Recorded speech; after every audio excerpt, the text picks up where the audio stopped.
kita akan belajar pada tema 1, organ gerak hewan dan manusia, subtema 3, lingkungan dan manfaatnya, dan kita sampai pada pembelajaran pertama.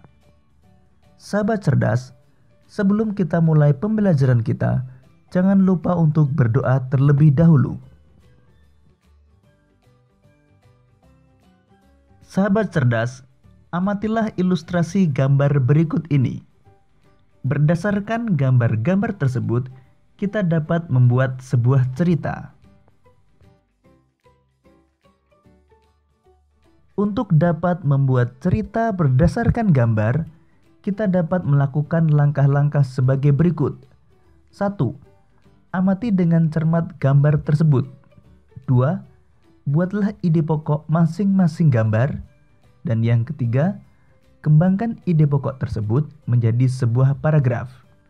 Untuk memudahkanmu dalam membuat cerita berdasarkan gambar, mari kita dengarkan cerita pengalaman Lani ketika melihat proses pembuatan gerabah di Madura. Hari Minggu ini, Lani diajak ayahnya pergi ke Madura. Ayah Lani ingin membeli beberapa kerajinan gerabah untuk pelanggannya. Seperti kita ketahui bersama, bahwa Madura merupakan salah satu daerah penghasil kerajinan gerabah yang berkualitas tinggi. Sepanjang perjalanan menuju tempat produksi gerabah, Lani sibuk mengamati sekelilingnya. Lani takjub melihat potensi alam yang ada di Madura. Lani juga begitu kagum akan orang-orangnya. Mereka pekerja keras. Mereka juga pandai memanfaatkan potensi alam yang ada di sekitarnya. Mereka bekerja keras dari pagi hingga sore. Tak kenal lelah meski harus berkubang dengan tanah. Menggali dan mengumpulkan tanah liat untuk dijadikan bahan pembuatan gerabah. Gerabah dari Pulau Madura, salah satu warisan karya budaya yang sangat tua, luas persebarannya, dan mampu bertahan hingga sekarang adalah gerabah, yakni barang pecah belah dari tanah bakar yang dibuat secara tradisional. Gerabah juga dikenal dengan sebutan tembikar. Gerabah konon sudah dibuat manusia sejak mereka hidup menetap dan mulai bercocok tanam beberapa ribu tahun sebelum tahun Masehi. Dan kini masih kita dapatkan di seluruh pelosok Nusantara, tidak terkecuali di Pulau Madura. Kalimat utama terletak pada kalimat pertama. Jadi ide pokok dapat kita tuliskan, salah satu warisan karya budaya yang sangat tua, luas persebarannya dan mampu bertahan hingga sekarang adalah gerabah.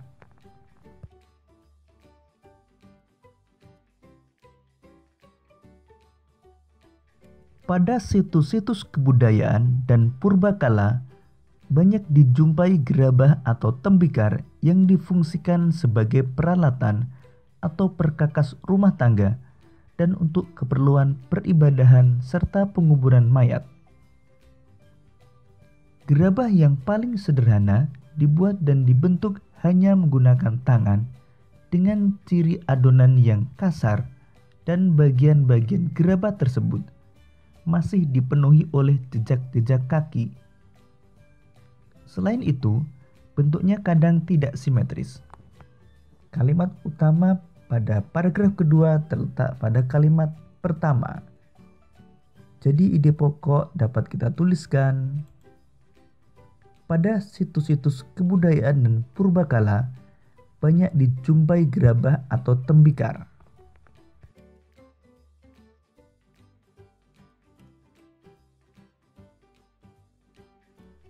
Tidak terkecuali di Pulau Madura, gerabah dibuat untuk difungsikan sebagai peralatan sehari-hari masyarakat setempat yang dilakukan secara tradisional seperti apa yang dilakukan oleh para pendahulunya. Kesamaan pembuatan gerabah di Madura sekarang ini dengan para pendahulunya adalah proses pembuatan dan bentuknya yang masih tradisional, sama seperti gerabah-gerabah yang dihasilkan pada zaman terdahulu. Kalimat utama terletak pada kalimat pertama. Jadi ide pokok dapat kita tuliskan, di Pulau Madura, gerabah dibuat untuk difungsikan sebagai peralatan sehari-hari masyarakat setempat.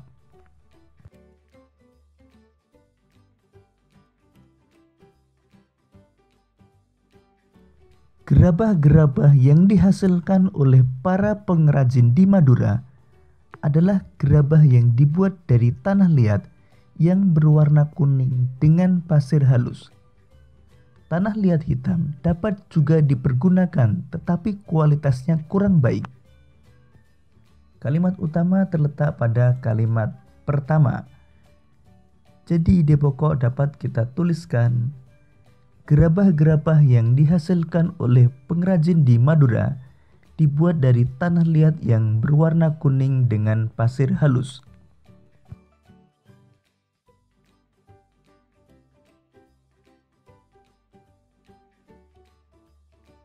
Beberapa daerah di Madura menjadi penghasil gerabah, seperti di Mandala Andulyang, Duko Rubaru, Yangkatan Kyangyan, Baragung, Pademawa, Dalpenyang Pakaporan, dan Blega Bangkalan.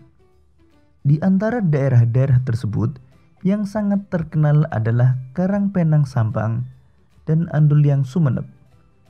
Kedua daerah tersebut memproduksi gerabah dalam bentuk genteng. Kalimat utama terletak pada kalimat pertama. Jadi ide pokok dapat kita tuliskan, beberapa daerah di Madura yang menjadi penghasil gerabah.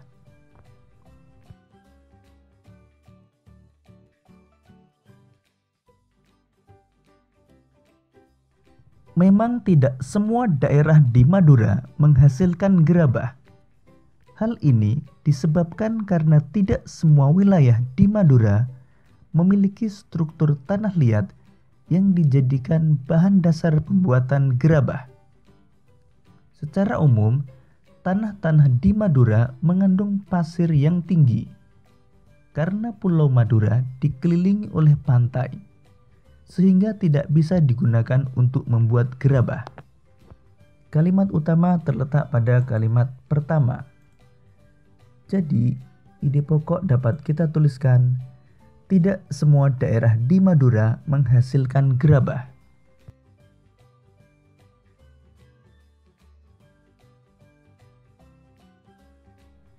Di antara daerah-daerah penghasil gerabah tersebut, ada semacam perjanjian kerja untuk membuat barang-barang yang sudah ditentukan secara turun-temurun atau spesialisasi.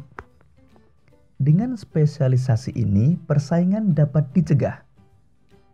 Gerabah Madura juga memiliki kekhasan lokal yang disebabkan oleh keahlian atau keterampilan pengrajin, tersedianya bahan, teknik pembuatan, dan teknik pembakaran.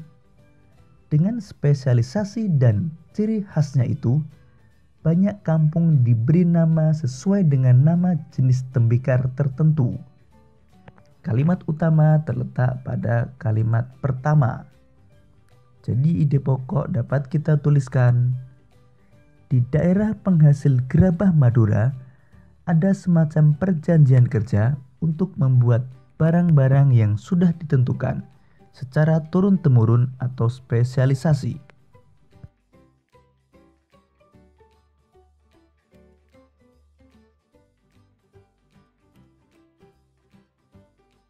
Peralatan pengrajin gerabah Madura adalah alat-alat tradisional yang tidak jauh bedanya dengan yang sudah digunakan pada zaman prasejarah. Alat-alat umum adalah cangkul, linggis, ember, dan alat-alat khusus seperti berikut. 1. Panombuk atau penumbuk berupa bulatan bertangkai untuk alat pembentuk bagian dalam. 2. Panempa atau penempa untuk pembentuk dan penghalus bagian luar berupa sekeping papan. 3. Pangorek atau pengerok, sejenis sabit bermata miring bertangkai panjang untuk menghaluskan bagian dalam. 4. Panyambungan, wadah air untuk menetesi gerabah dengan secarik kain agar mudah dihaluskan.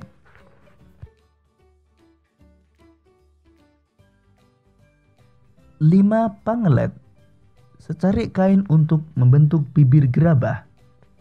6. Pangancakan, sejenis nyiru untuk ayakan pasir. 7. Pangabuan, tempat abu. 8. Panompal, alat menyisikan abu dari pembakaran. 9. Werkower, galah berujung kawat lengkung. 10. Pamatong, sejenis pisau atau kawat pemotong tanah liat. 11. Pungku, pembakaran gerabah. Ide pokok paragraf ke-8 adalah peralatan yang digunakan pengrajin gerabah Madura.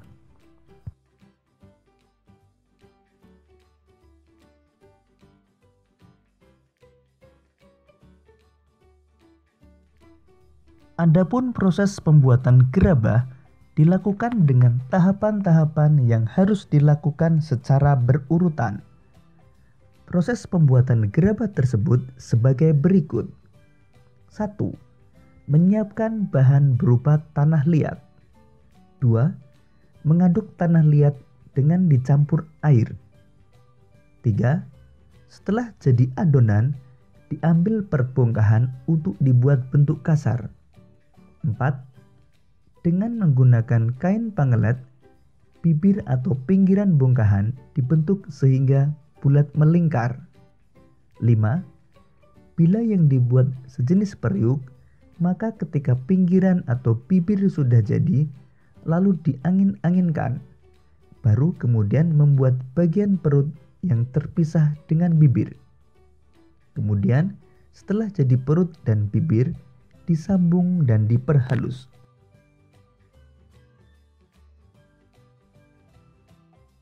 6. Bila yang dibuat bertelinga atau bertangkai, maka dibuatkan telinga atau tangkai untuk kemudian ditempelkan atau digabungkan dan diperhalus. 7. Setelah halus dan diteliti kesempurnaannya, kemudian dijemur atau dibakar hingga benar-benar kering. 8. Langkah terakhir setelah kering adalah dibersihkan. Namun untuk beberapa daerah, ada yang masih menyempurnakannya dengan cat yang berasal dari lumpur. Ide pokok paragraf ke-9 adalah proses pembuatan gerabah.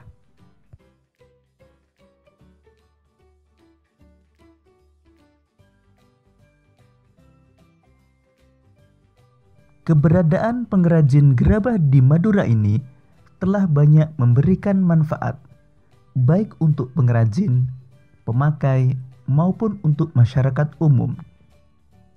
Pemakai gerabah Madura memperoleh banyak keuntungan seperti harga murah, anti karat, mudah dibersihkan, dan mengurangi polusi.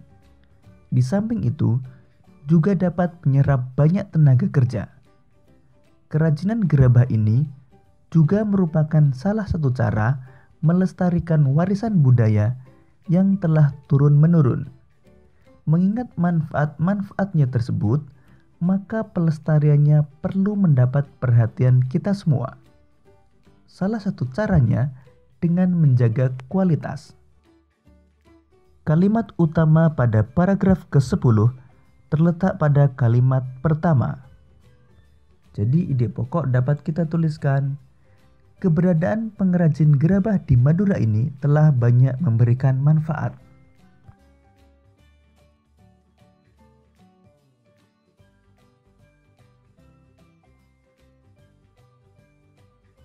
Meski gerabah masih tetap diproduksi, tetapi dalam perkembangannya dihadapkan pada produk-produk modern. Produk-produk modern tersebut tidak hanya proses pembuatannya yang modern, namun juga menggunakan bahan-bahan yang lebih praktis dan lebih tahan lama, seperti dari plastik, karet, besi, dan aluminium. Akibatnya, lambat laun menggeser keberadaan gerabah. Para pengrajin pun juga terancam. Kalimat utama terletak pada kalimat pertama. Jadi ide pokok dapat kita tuliskan, dalam perkembangannya, gerabah dihadapkan pada produk-produk modern.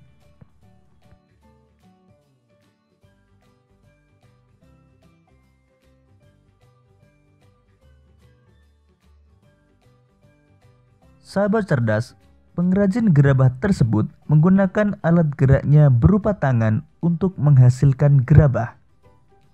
Pada pembelajaran sebelumnya, kita telah mengetahui bahwa alat gerak tersusun atas tulang-tulang yang saling bersambungan. Sambungan antar tulang tersebut disebut dengan sendi. Sekarang mari kita belajar lebih jauh tentang sendi.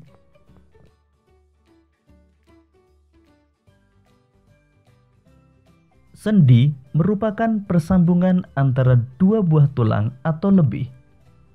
Berdasarkan sifat gerakannya, sendi dibedakan menjadi 3 jenis, yaitu sendi mati, sendi kaku, dan sendi gerak. Sendi mati tidak memungkinkan terjadinya gerakan. Sendi kaku memungkinkan sedikit gerakan, dan sendi gerak dapat digerakkan dengan bebas.